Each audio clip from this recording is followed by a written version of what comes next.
Hello my friends, welcome back to the channel. Today we will learn history. I have a very big interest for history and almost any history. Well, maybe not art history or music history, but war history, history of countries and perhaps politics. So today, Tiananmen Square massacre. We haven't touched upon the subject, it's quite controversial, but I want to know what happened. I've heard about it, never learned about it, so we're gonna do it today together. Before we start, as always, we have Patreons who keep this channel going. Patrons are people who actually lift it up and support it and make it possible for me to carry on if YouTube shoots me in the back. So we have 3 new Patreons, as always. Tony James Morris, thank you for supporting the channel. Brennan Stride, I appreciate it.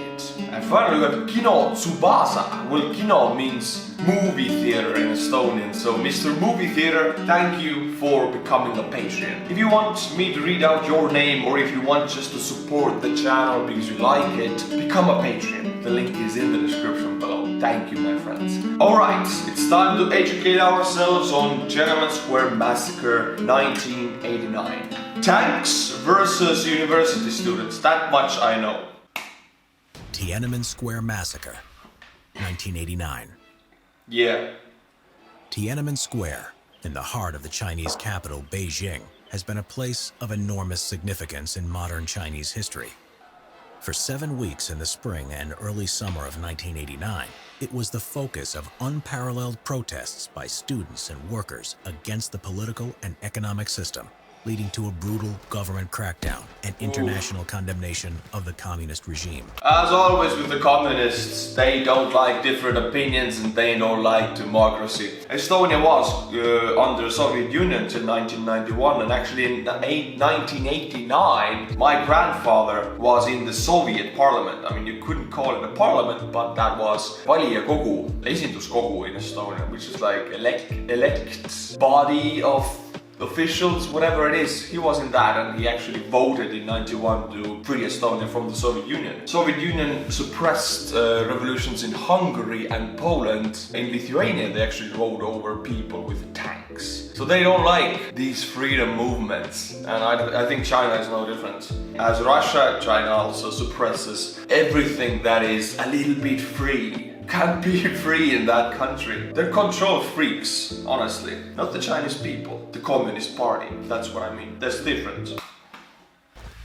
On April 15, 1989, the spark that ignited the protests was the death of Hu Yaobang, the former chairman and general secretary of the Communist Party of China.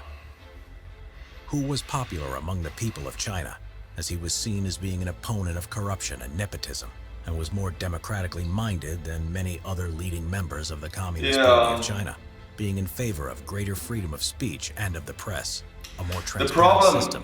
The problem with communist countries is that if you get a leader like Gorbachev, the last leader of Soviet Union, who was a little bit more democracy-minded, a little bit, he was still a communist, but he was a little bit more, let them have their shops, like capitalism, let them have their small shops, let them have their small freedom of speech, and that led to the downfall of Soviet Union. So communist parties and communist systems are so weak that immediately if there's even a small part of freedom to the people, they will tear it down. That shows you how weak these systems are. This president was the favorite, or chairman was the favorite, because he allowed freedoms. You see what happens. If he dies, immediately people are afraid and they go to the streets. Same thing happened in Estonia, Lithuania, Latvia, every communist system. Economic liberalism. His death therefore led to an outpouring of national grief, with small public gatherings arranged as a show of respect and to give people the opportunity to mourn. One of the largest of these gatherings was held at the Monument to the People's Heroes in the center of Tiananmen Square. Students began to join these gatherings in large numbers, seeing them as an opportunity to put pressure on the government to reform aspects of the political and economic system. Yeah. On April 17th, a group of 500 students marched to the Great Hall of the People to hold a small, informal ceremony of remembrance for Hu Yaobang. The police, fearful that the marchers were intent on causing trouble, dispersed the group. This led to more students joining the gathering in Tiananmen Square, where their leaders produced the list of 7 demands, their suggestions on how China should be reformed. The following day, a group of students tried to take these demands to the Standing Committee of the Communist Party. They were prevented by a hastily formed police presence and left, frustrated at the lack of an official response. The students tried again, organizing a sit-in outside of the official government residence. On April 20th, the police used batons on the protesters, and when news of the violence filtered back to the students in Tiananmen Square, furious anger erupted. The next day, 100,000 students marched to the square. 100,000! This is all the communist parties know how to do. They know how to suppress rebellions violently, which only makes more rebellions. It never helps. If you repress something, if you change something using violent means, the outcome will be violent. What do they expect? I don't understand. For me, this is against logic. If you use tanks and batons and weapons to suppress people, how do you expect these people to respect you later and trust you as a government? This is what I don't understand about communist governments. They use fear and violence, but history shows us it doesn't work. We have seen that democracy and capitalism works better, almost in any situation. Bye-bye Chinese viewers, unfortunately, I know you will unsubscribe. Which was due to be held the next day. The students requested to meet Premier Li Peng, but received no response. They therefore organized a 2-day strike at the universities.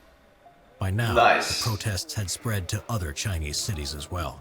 Yes! The government, which had up until now been hoping that the protests would run out of momentum, decided to act. Bring up the tanks! The state-controlled press went on the attack, accusing the students of plotting civil unrest. This enraged the students. So how will this help? Your state-held press will attack the students. The state is land and people, right? If you attack your own people, how are you going to... This shows you that the communist government or Chinese government is not for the people, not by the people. It's against the people. It's there to suppress the people. That's how I understand it. And for me, this is a big no-go. I don't like it. Not one bit. 50,000 of whom took to the streets, demanding that the government retract their accusation. Yeah. The anger which they felt further galvanized the students to focus their demands, which now encompassed an end to corruption, freedom of the press, and a move towards democracy. Yes! In this, they had the support of the workers of Beijing who joined the protests. Fuck yeah. I like May it. 4th, 100,000 students and workers marched in Beijing to demand meetings between student leaders and the government, as well as an acceleration of political and economic reform. This was rejected by the government, which only agreed to talk to certain members of approved student organizations. The protesters decided to take advantage of the fact that the leader of the USSR, Mikhail Gorbachev, would be arriving in China on May 15th. Gorbachev is, I couldn't say the reason, but yeah, his mindedness towards a little bit more freedoms brought down the Soviet Union because immediately it brought up the cracks in the system. He's the right guy to go to. His visit had generated a huge amount of international interest, meaning that large numbers of foreign journalists were present in China. The protesters knew that this gave them a unique opportunity to put pressure on the government, who would want to avoid negative publicity. Therefore, on May 13th, the protesters demanded that the government withdraw the accusations made in the press on April 26th. A significant number of protesters in Tiananmen Square also went on hunger strike, an act which won them the support of many ordinary people. The problem with hunger strikes in China is that they don't care. The government does not care about human life. Look what they're doing to Uyghurs. Look what it's genocide. It's officially a genocide. I could compare it to what the Nazis did to Jews. So that shows you they don't care at all about life, about human life, about life of their own people. So unfortunately, hunger strikes gets you respect of your own kind, of your own people, but the government just doesn't care. I feel bad for these people who have to maybe starve and die of starvation without the government moving an inch. Who saw the students as being willing to sacrifice themselves for the good of all Chinese people. Heroes, they are heroes. On May 18th, Premier Li Peng and several of the student leaders met for a televised debate. However, rather than having a dialogue, the discussions were confrontational. By now, the government, led by Deng Xiaoping, was desperate to end the protests. Oh yeah. On May 19th, General Secretary Zhao Ziyang, who was sympathetic to the demonstrations, went to Tiananmen Square, where he made a speech urging the students to end their hunger strike. He was unsuccessful, and a split now emerged among the leadership of the Communist Party. Zhao would then soon be dismissed from his position as General Secretary. Yeah, immediately. Everybody is afraid in the government because if they make one more wrong decision, or if they think wrong, they don't think like they have to, they will be removed from their job. If you want to keep your job and your livelihood, you have to be a robot of the system, like a clog in the system. I hate the idea of it. I hate it so much. Some more moderate figures wished to make concessions to appease the protesters and end the tension. Others, such as Li Peng, disagreed regarding the lengthy protests and the idea of being seen to give in as a threat to China's stability. The hardline members who were in control of the armed forces won the debate in support of the paramount leader, Deng Xiaoping, and on May 20th, martial law was declared in Beijing. The military were ordered into the city, but found their way blocked by a mass of protesters. In the face of such mass unrest, the army was ordered to withdraw on May 24th, and the demonstrations continued. During this time, the demonstrators built and rallied around the Goddess of Democracy, a 33-foot-high statue built from foam and papier-mâché. The Goddess of Democracy in China. Wow! That shows you that Chinese people, the students, they want freedoms. Chinese people, nothing wrong with them, nothing wrong with their ideas. The government is to blame. I want this to be clear. I'm not talking about the people. I'm only talking about the hardline communist government and their leaders and the members who are too afraid to do different. They are to blame. On the evening of June 3rd, the leaders of the Communist Party then decided to bring the protests to an end once and for all. They ordered the People's Liberation Army to move into Beijing. When hostile protesters set buses alight to use as roadblocks to slow the army's progress, the troops fired live ammunition into the crowds. The fuck? Clashes continued as the PLA attempted to clear the streets, moving up Chang'an Avenue towards the square using tear gas, small arms fire, armored personnel carriers, and tanks. As injured civilians were taken to the hospital by rickshaw drivers who braved rifle fire to pluck them out of what was rapidly becoming a battle zone, the army pushed the protesters back to Tiananmen Square and now sought to end the protests by forcing the remaining demonstrators to leave the square. Soldiers fired their assault rifles into the crowd of protesters who remained as the APCs advanced towards the square, running over the crowd and barricades, crushing them. Protesters who attempted to take shelter from the assault in buses were hauled out and beaten, and students who tried to leave the square peacefully also came under attack. Soldiers were also attacked in turn by protesters with rocks and Molotov cocktails, or were simply dragged from their vehicles and beaten to death. Tanks arrived in the square between 4 and 5 a.m. on the morning of June 4th, and the square was completely cleared of protesters by 5:40 a.m. Despite the presence of a large number of foreign journalists in Beijing, this crackdown was difficult to capture on film, as the government had ordered foreign networks to stop broadcasting from the city as military action became more likely. Those that captured footage in the heart of the crackdown risked being attacked or killed themselves and rushed to smuggle it out for the world to see. One infamous piece of footage that was captured was the standoff between a sole protester, known as Tank Man, and a column of tanks returning to Tiananmen Square the next day, on June 5th, which immediately made headlines around the world.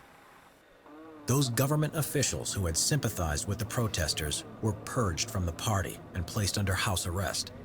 Members of the state media who had expressed support for the protesters were also removed from their positions. The events in Tiananmen Square also led to increased censorship as the government sought to hide the truth of what had happened from the Chinese people. The Chinese government faced international condemnation for the crackdown. The shock of the violent government response to the protests meant that the government quickly regained control. Student leaders were arrested and were sent to prison, with student leader Wang Dan sentenced to 7 years.